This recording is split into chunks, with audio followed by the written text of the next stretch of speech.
Ce soir, j'ai choisi de vous parler d'Alfred Jarry. Pourquoi d'Alfred Jarry? Pour au moins deux raisons. Déjà parce qu'on connaît... non, pour au moins deux raisons. On connaît son nom principalement pour sa pièce de théâtre Ubu Roi, déjà. Donc, mais on sait assez peu de choses sur lui en tant qu'homme, concrètement. Moi, j'avais envie de vous en dire un peu plus. Et ensuite parce qu'il incarne rétrospectivement une sorte d'idéal, à la fois de grotesque, un peu d'absurde, qu'on va retrouver plus tard chez d'autres écrivains. Il va faire pas mal d'émules, comme Vian par exemple, que j'aime beaucoup. Et le mouvement Dada aussi, c'est où j'avais fait une chronique dessus. Donc c'est un peu pour ça que j'ai choisi Jarry. Alors il est né à Laval, département de Mayenne, le 8 septembre 1873. Et il est le fils d'Anselme Jarry, qui était un représentant en commerce, et sa mère s'appelle Caroline Carnet. Voilà, pour les parents. Donc je vous passe ses débuts d'études, mais en gros il va étudier dans un petit village qui s'appelait Saint-Brieuc, et ensuite sa mère s'en va à Rennes, et il va la suivre. Et quand ils sont à Rennes, donc ils sont en 1888, Jarry a 15 ans. Et il entre en rhétorique dans un petit lycée. Et dans ce lycée, on trouvait Monsieur Hébert, qui était un professeur de physique, et qui incarne aux yeux de ses élèves, donc je cite une phrase de Jarry, tout le grotesque qui est au monde.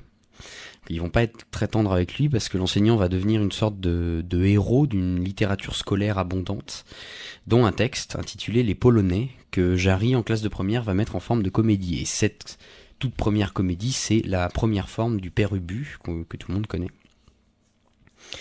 Et on voit qu'il est artistiquement très précoce, puisque là il a 15 ans, mais il a commencé dès ses 12 ans à composer des comédies en vers et en prose. Donc il y a par exemple Les Brigands de la Calabre, Le Parapluie seringue du docteur Thanaton, ou Les Antliaclastes. Donc on voit il a un imaginaire assez fourni. Ensuite en 1891-92, donc Alfred Jarry a 18-19 ans en gros. Il est élève d'Henri Bergson, quand même, et condisciple de Léon-Paul Fargue au lycée Henri IV à Paris. Sauf que malheureusement, il va échouer 3 fois de suite au concours d'entrée à Normal Sup, et il va aussi échouer 2 fois pour sa licence de lettres. Donc scolairement, ça aboutit pas, il y arrive pas. Par contre, ses publications vont lui permettre de se faire certains contacts et de sortir de l'ombre. C'est souvent le cas pour ces petits auteurs. Les éditeurs en veulent pas, et puis finalement ils ont la chance de rencontrer quelqu'un, et lui ce quelqu'un, c'est par exemple Alfred Valette, un deuxième Alfred. Alfred Valette, pour vous situer, c'est le directeur de Mercure de France, qui est une revue qui a été fondée dans ces années-là, en 1890, par des jeunes écrivains parisiens. Ils se regroupent, hop, ils font une revue, ça marche un peu. Et donc les deux Alfred, on va dire, sympathisent. J'arrive à lui présenter Ubu Roi.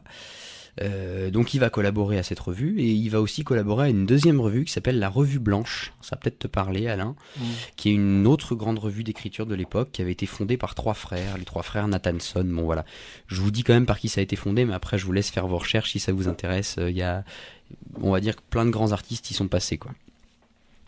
Après, 2 ans plus tard, il entre en fonction auprès de Lugnepo. Alors on se rappelle, Lugnepo, c'est un directeur de théâtre à Paris dont j'avais aussi parlé, puisqu'il a fréquenté Artaud.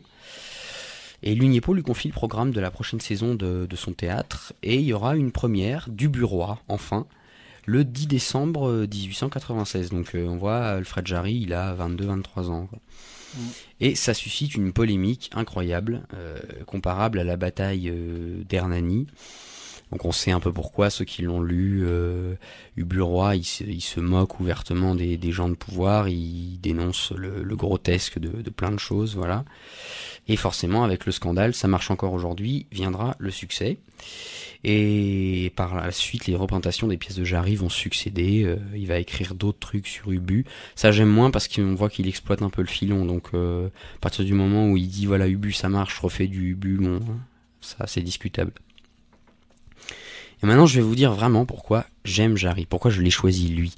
Et pour ça, je vous cite une anecdote qui est assez parlante. C'est en 1897, il a épuisé tout son héritage, donc ses parents étaient morts, etc. Mais il a dépensé ce qu'il lui avait légué.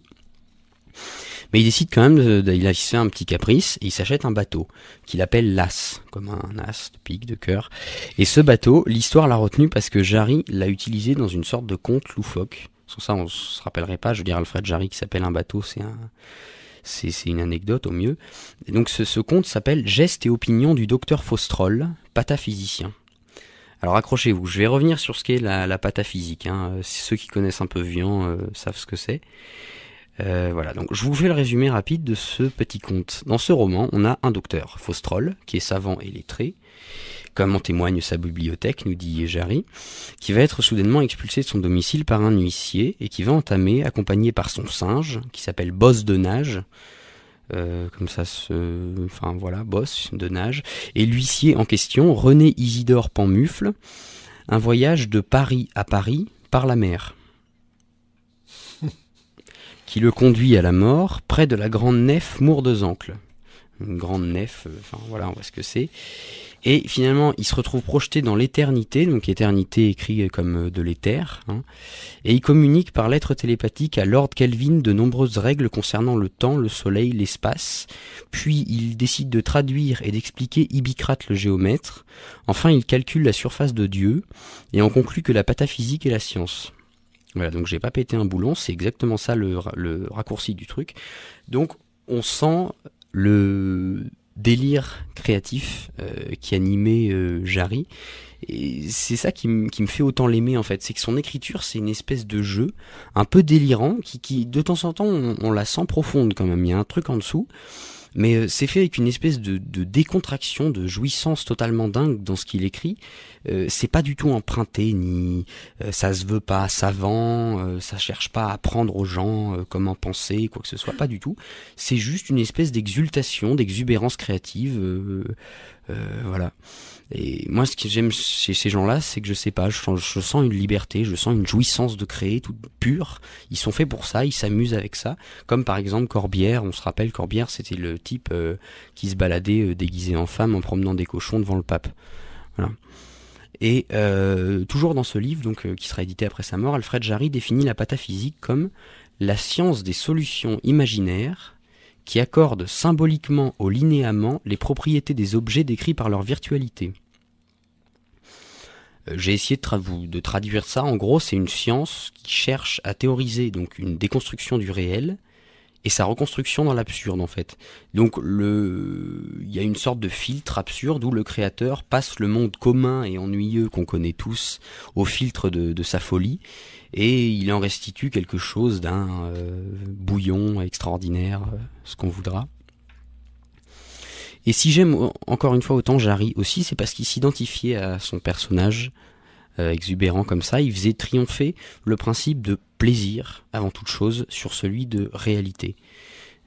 Par exemple, Jarry se définissait avec 3 attributs, il disait la bicyclette, le revolver et l'absinthe.